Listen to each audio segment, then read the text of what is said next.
왔습니다. 헬로. 섬 노래를 부르다가 결국 오늘 섬으로 백패킹 왔습니다. 짜라란. 오늘 드디어 죽도에 왔습니다. 오늘 평일이다 보니까 사람이 많이 없을 거라고 생각은 했지만 한 분 정도 계시네요. 주말에 오면 아예 자리가 없을 거라는 얘기도 들었었는데 운이 좋게도 자리가 오늘은 평일이라 그런지 넉넉하게 남아 있습니다.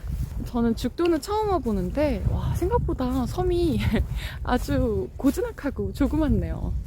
아직 시간이 좀 많이 남아서 마을 여기저기 돌아다니면서 구경도 좀 하고 혹시라도 뭔가 요기할 만한 게 있는지 좀 찾아보려고 합니다. 점심을 안 먹고 그냥 와서 사실 아직 지금 좀 배가 많이 고프거든요. 보니까 섬 여기저기에 강아지랑 고양이들이 진짜 많더라고요. 그때 구독자님께서 죽도 추천해 주시면서 여기 오면 강아지 고양이 진짜 많다고 얘기해 주셨었는데 걸어오는데 온천지에 고양이가 있고 텐트 치는데도 귀여운 강아지가 한 마리 와서 계속 배를 이렇게 벌러덩 까고 있더라고요. 안녕.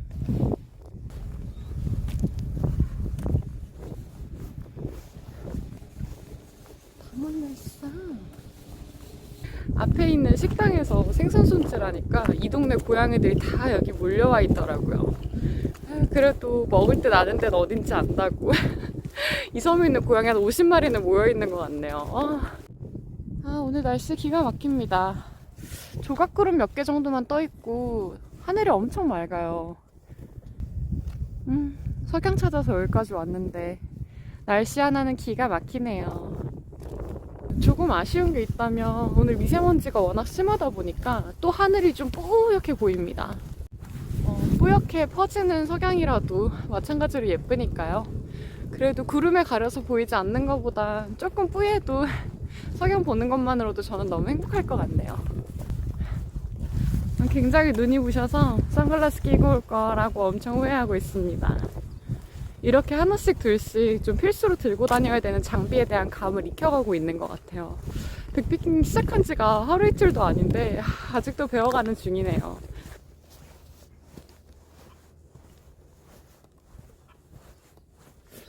죽도는 20여 가구 정도가 살고 계신 굉장히 작은 섬이라고 들었는데 산책로가 굉장히 잘 되어 있어서 아침에 일어나서 산책하기도 굉장히 좋고 석양 보는 건 뭐 두말할 것 없이 너무 아름답겠죠? 전체적으로 데크랑 길을 되게 잘 닦아놔주셔서 뭔가 평화를 찾고 싶을 때 오기 좋은 섬 백패킹인 것 같습니다. 걷는데 굉장히 기분이 좋아지네요. 지난주에는 마음의 평화를 찾아서 산에 갔었는데 이번 주에는 이렇게 섬에 왔잖아요. 근데 섬이 주는 평화로움이란 것도 굉장히 마음에 드는 매력이네요. 오늘 또 바람도 많이 불지 않아서 파도도 별로 치지 않고 잔잔한 바다 물결 보고 있으니까 뭐랄까 눈 뜨고 명상하는 기분? 우와. 제주도에서 말고 이렇게 풍력 발전 보는 거는 정말 오랜만인 것 같은데 엄청 부지런히 열심히 돌아가고 있네요. 나도 이렇게 열심히 살아야 되는데 열심히 돌아가는 저 날갯짓을 보니 왠지 좀 잠시 멈춰있는 제가 약간 조마조마해지기 시작합니다. 좀 더 부지런히 이제 박차를 가해서 다시 달려야 되나 라는 생각이 막 드네요. 요즘 엄청 고민이 많거든요.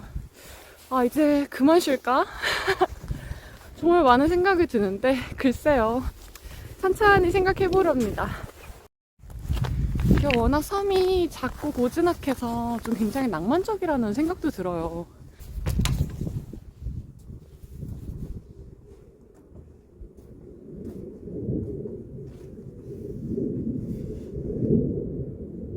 죽도 추천하신 이유 알 것 같아요.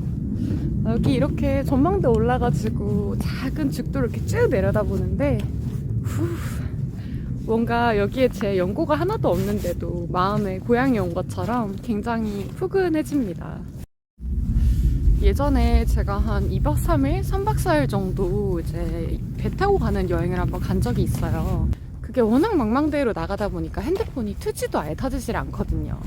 그래서 뭔가 강제로 디지털 디톡스 하면서 하루 종일 낮이나 밤이나 눈을 뜨나 눈을 감으나 계속 이렇게 넓은 바다 보고 있다 보니까 마음이 뭔가 정화가 되는 그런 느낌? 굉장히 진짜로 내 정신을 디톡싱하는 느낌이 들더라고요.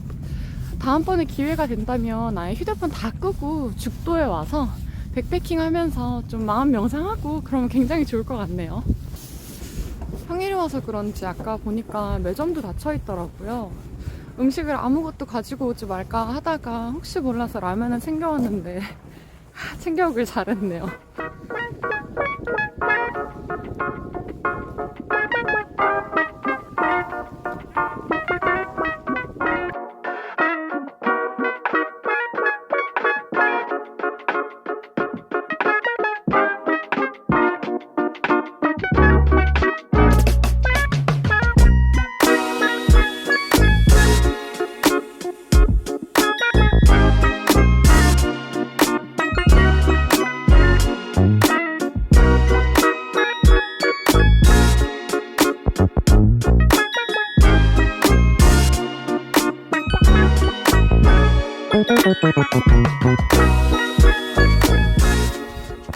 어느덧 해질 시간이 슬슬 다가오고 있어서 텐트로 돌아왔습니다. 먹던 해삼도 급하게 포장해서 돌아왔는데요. 아, 이렇게 여유 있는 캠핑 너무 오랜만에 하네요. 늘 산에 다니면 해 질 때쯤 올라가서 호다닥 텐트 치고 또 아침에 해 뜨기 전에 호다닥 텐트 싸고 내려오느라 사실 막 그렇게 나한테 집중할 시간이 많지 않은데 산 백패킹 하니까 진짜 여유롭고 정말 평화를 잔뜩 즐길 수 있어서 너무너무 좋습니다. 오늘은 해가 지기 전에 이미 술을 좀 시작했다 보니까 오늘의 전통주도 먹기 시작한 김에 바로 설명을 드리려고 합니다. 지난주에는 제가 아주 역사가 긴 이강주라는 술을 소개해드렸었는데요. 오늘은 아예 정반대로 역사가 짧지만 굉장히 의미가 있는 전통주를 좀 소개해드려 볼까 합니다. 오늘 죽도에서 저와 함께 할 술은 바로 짜잔!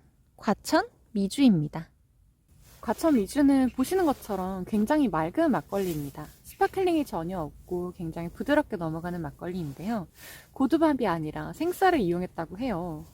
과천도가는 원래 전통주 막걸리를 판매하는 음식점을 운영하시던 사장님께서 만든 양주장이라고 해요. 원래는 한국의 맛있는 막걸리들을 정말 맛있는 음식과 함께 먹을 수 있도록 소개하고 싶어서 별주막이라는 곳을 운영하시다가 왜 우리 과천에는 양조장이 없을까? 라는 생각에서 시작해서 지금의 과천도가를 만드셨다고 합니다. 특히 이 과천도가는 이제 본인만의 힘으로 이룬 것이 아니라 본인의 전통 주막을 자주 이용하시던 손님들께서도 한 힘을 보태어 같이 만드신 과천도가라고 해요. 이렇게 전통주의 명맥을 이어가기 위해서 또 내가 마시는 맛있는 전통주들을 세상에 소개하기 위해서 이렇게 의지를 발휘하셨다는 게 너무 멋있는 것 같습니다. 물론 저도 이 맛있는 한국의 전통주들을 세상이 알았으면 해서, 세계가 알았으면 해서, 그래서 언젠가 외국인들도 마치 우리나라 사람들이 그 나라의 와인을 마시기 위해서 와이너리 투어를 가듯이 외국인들도 우리나라의 전통주를 맛보기 위해서 우리나라에 오는 그런 날들을 상상하면서 저도 이제 이렇게 전통주를 열심히 리뷰하고 있긴 하지만 사실은 그냥 뭐 제가 맛있어서 하는 것도 있거든요. 이렇게 또 맛있는 전통주를 만들겠다, 우리 지역의 전통주를 만들겠다라는 마음으로 직접 이렇게 도가까지 설립하셔서 운영을 하시고 또 이렇게 맛있는 술을 만드시는 걸 보면 와, 진짜 의지의 힘은 대단하다 싶고 또 굉장히 존경스럽습니다. 지금 제가 할 수 있는 일은 그저 맛있게 마시고 또 맛있는 전통주가 있다면 주변 사람들과 나누고 그게 전부겠지만 또 그렇게라도 제가 힘이 된다면 정말 뿌듯한 일이겠네요. 과천미주는 인공첨가제도 들어갔지 않았고 또 생쌀을 이용했다 보니 굉장히 깔끔한 맛이 인상적이라고 하는데요. 저도 사실 과천미주 처음 마셔봐요. 그래서 상당히 큰 기대를 하고 왔습니다. 또 이렇게 맑은 서해바다의 하늘과 풍경이랑 너무 잘 어울릴 것 같아서 가지고 왔는데 어디 한번 같이 시음해 보실까요? 오, 약간 옛날에 우리 마시던 따뜻한 우유를 데운 유리병 있잖아요. 그게 생각나네요. 아마 과천 미주의 맑고 부드러운 맛을 잘 설명하기 위한 디자인 선택이 아니었을까 싶은데요.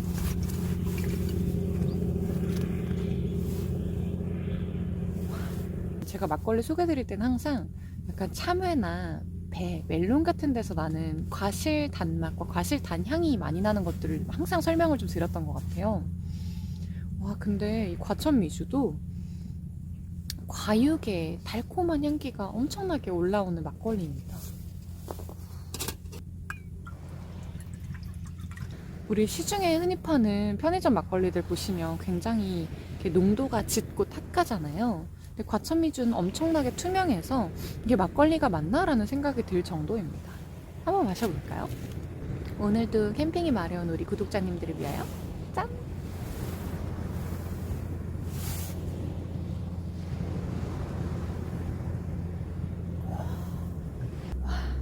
역시 색깔과 병 디자인만큼이나 엄청나게 맑은 맛이 느껴집니다. 생쌀을 써서 그런지 엄청나게 깔끔한 쌀의 단맛이 느껴지고요. 약간 쌀을 오래 씹었을 때 나는 고소함보다는 조금 더 상큼한 느낌에 가까운 것 같아요. 그런데도 이게 뭐 묵직하거나 뭉근하게 입안에 남아있는 그런 끈적함이 없어가지고 굉장히 깔끔하고요. 끈적끈적하게 아니면 이렇게 질척질척하게 뒤에 남는 것 하나 없이 우아하고 깔끔하게 단맛이 입장을 했다가 흔적도 없이 깔끔하게 사라지는 느낌. 하지만 코끝에서는 계속 이 과실향의 은근한 단맛과 또 쌀이 은근히 가지고 있는 고유의 단맛이 계속 감돌아서 이거는 굉장히 고급진 막걸리를 마시는 느낌이네요. 사실 막걸리라는 단어를 쓰기도 좀 어려울 정도로 뭔가 다른 세계를 맛본 듯한 그런 맛입니다.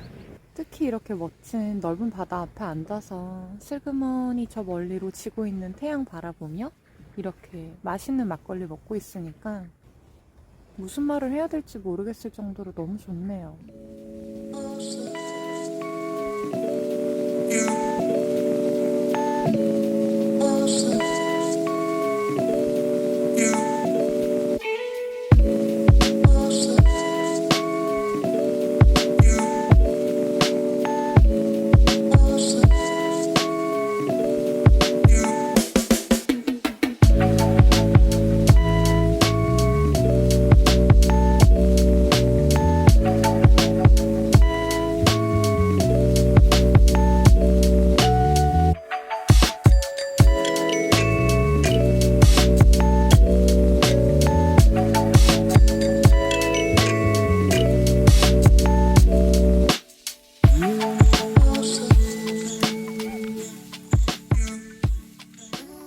거의 제 집인 양 잘 자는 강아지 보니까 너무 졸려서 저도 한숨 잤습니다.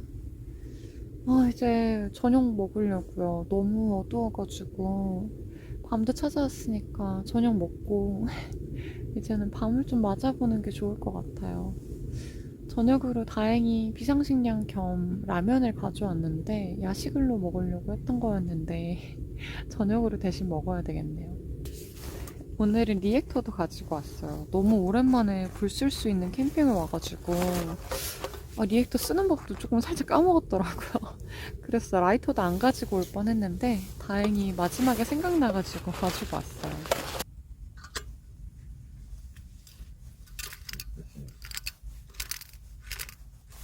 오늘도 역시나 라면은 이 친구한테 끓여 먹으려고요. 이 친구가 국물 따르기도 편하고 끓이기 하는 용량도 딱 맞아서 요즘 제가 진짜 좋아하는 아이템이에요. 물론 이제 항상 산에 다니다 보니까 이걸 쓰지는 못하고 있는데 이렇게 불 써도 되는 캠핑장이나 야영하러 올 때는 이거 쓰려고 많이 노력하고 있습니다.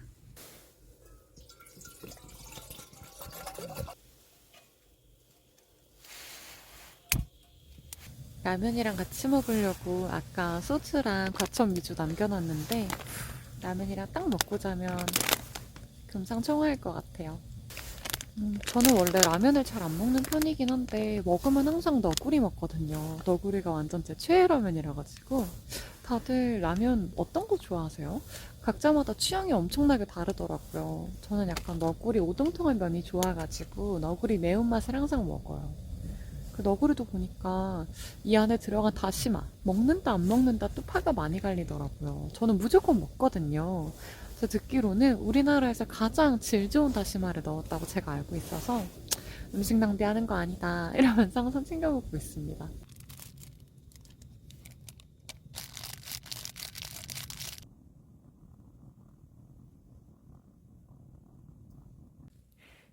라면이 있기를 기다리고 있는데 아까부터 요 강아지 이 침낭 완전 자기 것처럼 너무 잘 자네요. 낮잠 잘 때도 얘가 너무 따뜻해가지고 안고 푹 잤는데 지금도 거의 자기 집인 것처럼 꼭 자고 있습니다. 저 친구 자면서 한숨도 쉬고 기지개도 켜고 할 거 다 해요. 완전 저보다 더 편하게 자더라고요.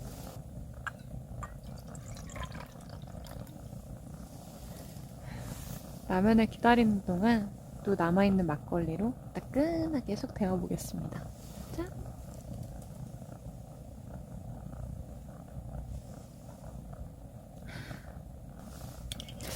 단맛이 너무 기분이 좋아서 한 모금 하면 되게 기분이 행복해져요.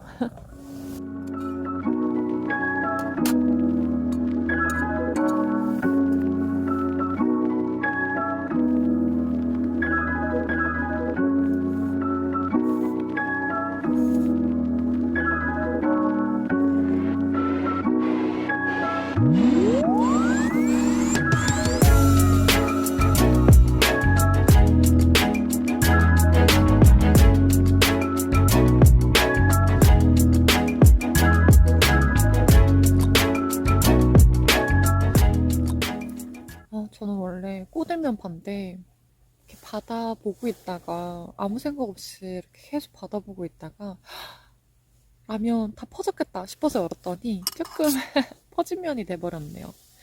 그래도 역시 추운 날 밖에서 먹는 라면만큼 맛있는 게 없는 것 같아요. 특히 소주랑 같이 먹으니까 죽입니다. 아까 식당에서 해산 먹으면서 시킨 술인데 이제 우린이라는 술이거든요. 맥키스 컴퍼니에서 만든대요. 근데 다른 지방에서 한 번도 본 적이 없었던 술이라서 먹어봐야겠다 하고 한번 가지고 와봤는데 사실 뭐 소주라는 게 맛이 다 비슷비슷하긴 한데 약간 살짝 빈 맛이 난다고 해야 하나? 약간 그런 맛이 나더라고요. 신기한 소주예요. 동네 다른 강아지가 짖으니까 여기 누워있던 녀석이 갑자기 일어나서 막 돌아다니면서 짖더니 다시 자연스럽게 여기 들어와가지고 이렇게 자고 있어요. 침낭 네 거 해라. 침낭 네 거 해.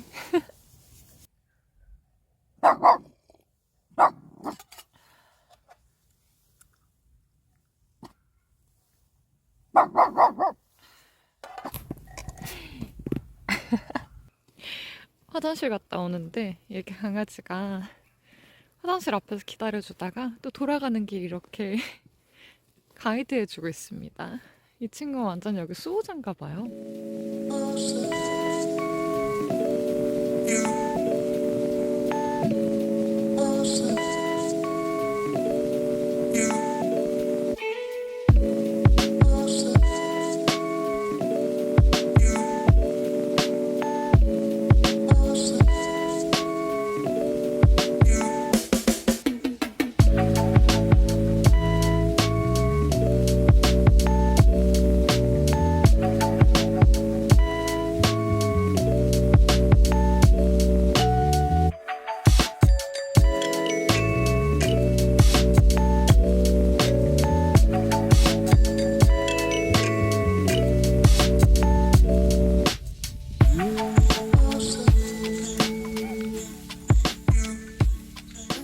이제 배낭 메고 다시 선착장으로 갑니다. 좀 아쉽네요. 뭔가 1박 2일은 너무 짧은 것 같고 식량을 넉넉히 챙겨와서 한 2박 정도 하고 싶습니다. 아침 산책도 실컷 하고 아침에 앉아서 일출 보면서 책도 읽고 커피도 한 잔 마시고 다음번엔 그리고 누군가랑 특히 남편이랑 같이 오고 싶네요. 이 친구들이 선착장까지 배웅도 다 해주나 봅니다. 완전 마스코트네요, 마스코트. 잘 놀다 갑니다.